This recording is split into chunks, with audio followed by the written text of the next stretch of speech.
Zdravo, ja sam Zdravko. Danas pravimo jedan recept koji nas vraća u bakinu kuhinju. Orasnice. Ovaj recept sadrži svega nekoliko sastojaka, a priprema je laka i brza. Bitno je samo da dobro ispratite proces pečenja kako bi se orasnice dobro osušile, a zadržale mekoću.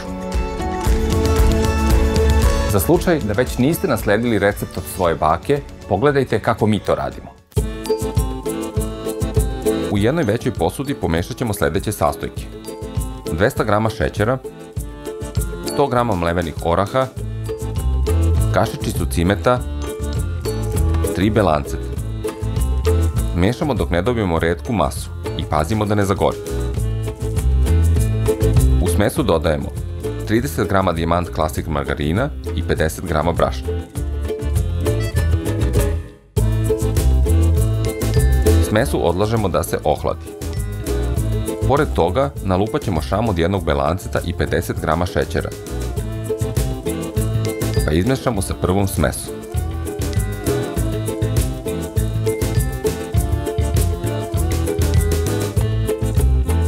Ovu masu stavljamo u dresir kesu i istiskamo na krupno mlevene orahe.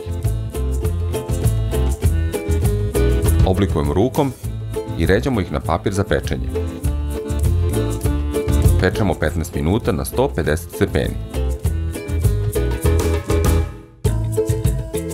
Orasnice poslužite uz kafu ili čaj.